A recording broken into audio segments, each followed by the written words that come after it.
Welcome, Virgo. This is Regina from Pacific Tarot, and I pulled for you for the month of March the Eight of Pentacles. This is describing, first of all, your incredible work ethic, your perseverance, your desire to dominate your skill set, to master every aspect of your gifts. And this is almost a working from the inside out. So although your goals are external in many cases, this is almost like a preparation for a new opportunity that you are moving towards based on the skills you've learned through your many experiences. So there's a sense here that you're building on top of achievements already gained, already earned. But you are connecting that with your internal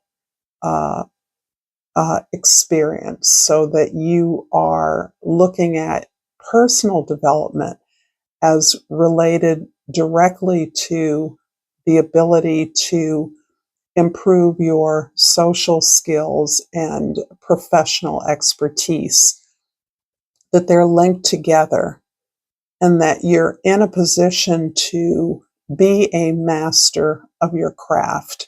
And in that way, this feels like you are preparing yourself for a new opportunity that you are creating, that you are absolutely lost in terms of your devotion, your dedication to the crafting itself. The making itself becomes a kind of exhilaration that you experience of joy, of purpose, of meaning, of pleasure in your life. This is a general reading, Virgo, so it may not resonate for all of you. If you're interested in a personal reading, information for that should be in the comments section. Welcome to all of you that are new. Those of you that are familiar with my work, you're welcomed here. And for your social identity, the way that others see you, the Page of Pentacles shows you to be refreshed in some fundamental way. You are beginning something new, you're planning something new, and you are willing to be a beginner. And it almost feels as though the development of your personal character as well as your professional skills is making you more open to the ability and willingness to update what you know, to make what you have built, your knowledge base, applicable to the situations, the conditions of today, of now. This is like a bringing yourself in the present and allowing present circumstances that you are adjusting to and catching up with are informing what you are creating, what you are expressing. You absolutely see this as an opportunity for more abundance, for success.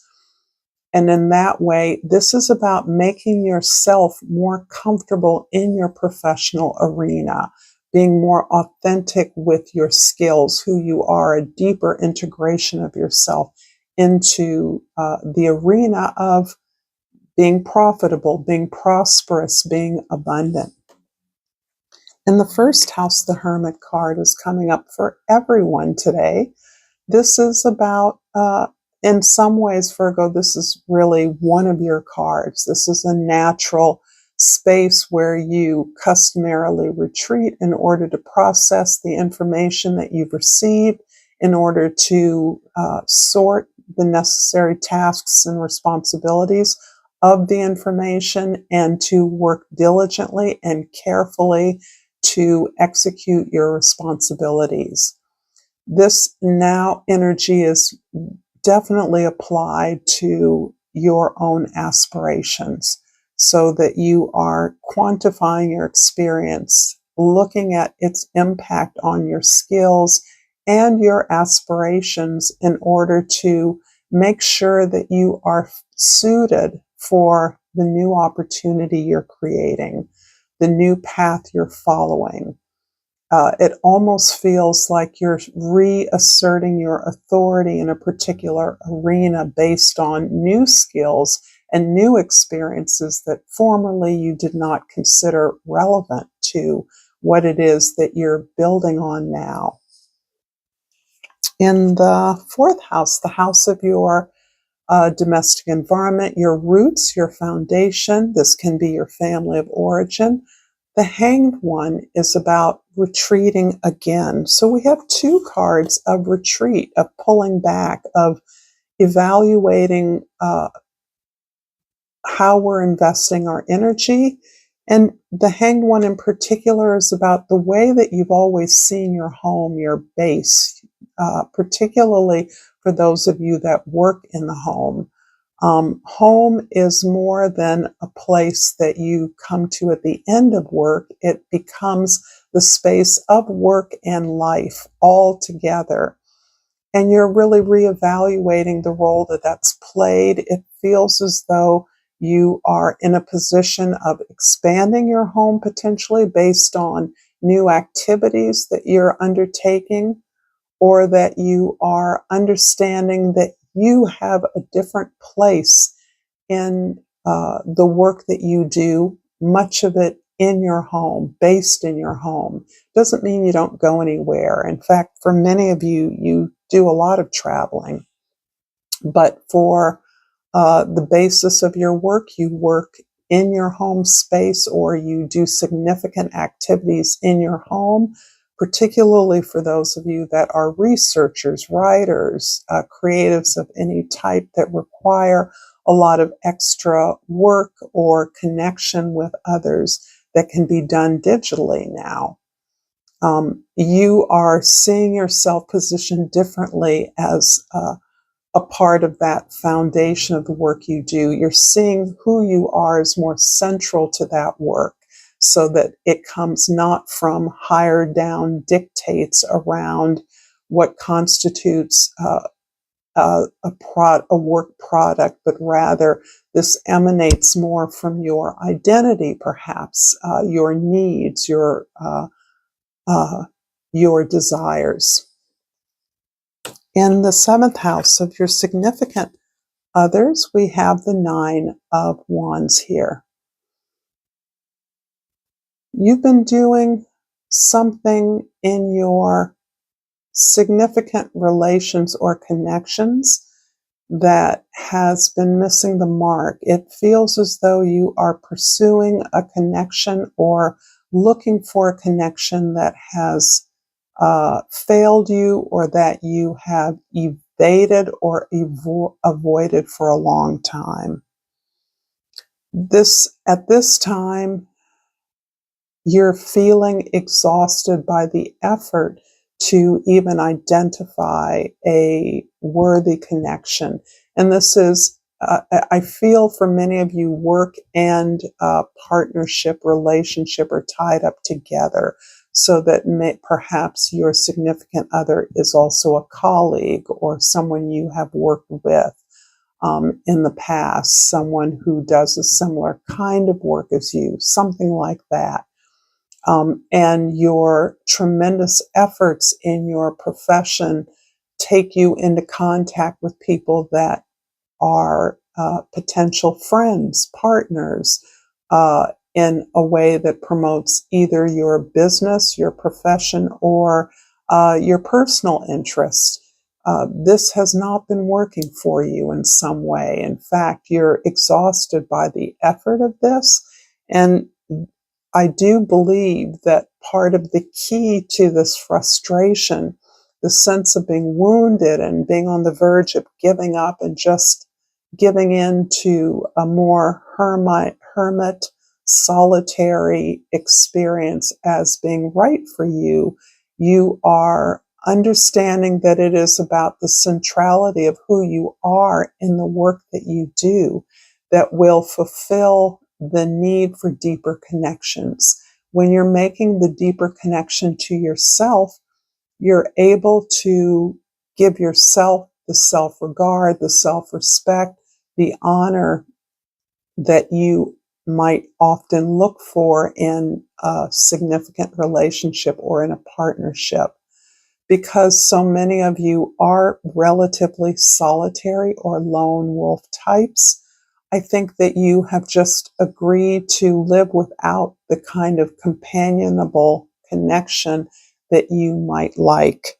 And in fact, you are spending a lot of effort wondering how you can heal this in your life. If this reading is resonating with you so far, Virgo, please like this video. Please share this with others, and certainly please subscribe to my channel, Pacific Tarot. I appreciate all the support that I get from you, and I pulled the growth card. I want to expand my consciousness and my awareness.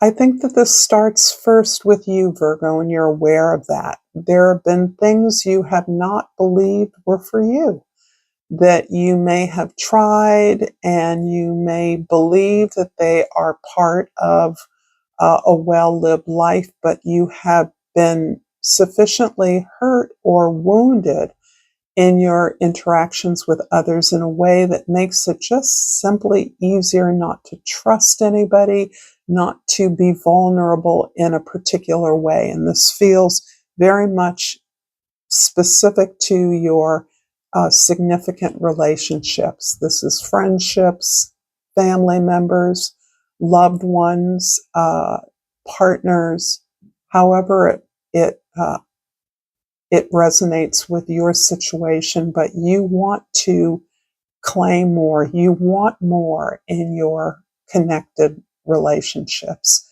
You want deeper trust. You want to be able to grow, and yet there is a sense of wounding that is blocking your heart space, blocking your willingness to be vulnerable with others in a way that is absolutely necessary to your growth in a relationship or not.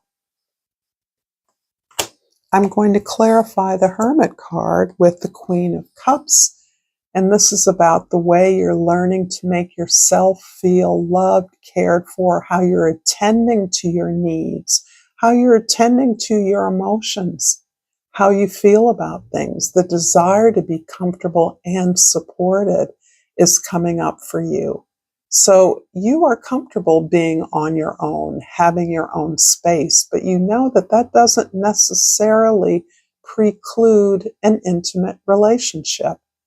And that's where you are learning to be more vulnerable with yourself, wanting to be more open about what you don't have, what you'd like to have, how you want to feel, areas in your life that until recently you didn't feel that you had a claim on. You have been conforming and doing quite well in meeting the expectations of others. And yet there is a place in you that says that you want more. And so you are beginning that healing process by giving yourself more. And I love this. This is really beautiful. In the fourth house, the Queen of Wands is clarifying the Hanged One. So now, by giving yourself more attention, by soothing yourself, by taking care of yourself, by acknowledging your vulnerability, by at least exposing it to yourself, admitting to it, you are gaining confidence. You are enjoying putting yourself out there. You are encouraged by the understanding that you have to ask for what you want in order to begin to get it. And so this ability to soothe yourself, to look honestly at the way you've been hurt, the way you've been blocked, the way you've been disappointed or rejected, is actually allowing you to identify the necessity to do the basics. If you ask for what you want, the chances are no less that you will get it. Certainly in comparison to never asking for what you want, because then that would make you look weak, and then you would have to expose yourself and trust somebody. You are now developing this much more inspired approach to what it is you desire, with the confidence that you can obtain it. In the 7th house, the 9 of Wands is clarified by the 4 of Pentacles. And this is really honoring the incredible work that you have done to stabilize and secure your life. There is a good chance that many of you are financially stable, abundant, secure, prosperous even, and that you recognize this is the foundation on which you now have the leisure to make choices about your emotional life, the leisure to expose yourself in a way that will not diminish your bottom line, and in fact becomes a healthy foundation on which to build more, something different. But you take great pride in the work you've done to get where you are. And again, for many of you, you have conformed in a way that has benefited your bottom line so that you are secure, you are stable. You don't need to rely on others for that sense of security. And in the 10th house, the Page of Pentacles is clarified by the 10 of Swords. So there's a lot of releasing, a lot of surrender that you have had to do. This can, again, just as we started with the connection between personal development and worldly, outer, or professional development, one being related to opening up doors in the other. In order to be in this place where you are able to master your skills, to recognize where you have applied yourself and created an internal structure that has netted you the achievement, the abundance that you desire, you've also had to let go of the beliefs that that you are here to serve others exclusively. And that is somewhat of an earth sign mentality. As strong people, we are here to help those who are less strong and to make sure that we are responsible for making sure their needs are met.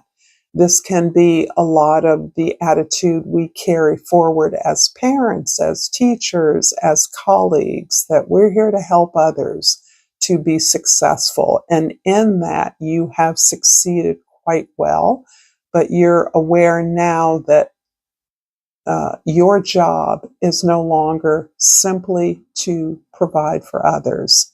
Your job is to provide for yourself first. And I'm sure by now most of you understand that the reason the stewardesses or the stewards on the plane tell the parents to oxygenate themselves first is for obvious reasons. And the same applies here. You can't provide others what they truly need if you are not providing for yourself. How are you modeling that for others? Self-sacrifice, that's not working for you. You've been doing that, and that isn't getting you what you need. That's not getting you the sense of abundance, comfort, or stability that you desire in order to build more. This has robbed you of your motivation, right? If you're always having to take care of this person and shell out money for that person and help this one over here, then there's nothing left for you. And this can explain the way that you are kind of warding off, setting clear boundaries with those who rely on you for everything. I'm going to finish up this reading, Virgo, with Flora and Fauna of Africa, my homage to Mother Earth and the motherland. And two have popped out, but I'm going to do the one I saw first, which is the Magpie Shrike. And the keywords are priorities. So it's interesting to me, those were the words that just came out of my mouth. And sometimes I believe the cards simply are responding to my energy. So this is about making yourself central to whatever it is you desire and what you're trying to do. You must attend to your needs first. You must be strong. You must be confident. You must be clear. True peace is found in spiritual fulfillment. Get in tune with your divine self to reach your fullest potential. If you've enjoyed this content, please check out this video for more. And until next time, namaste.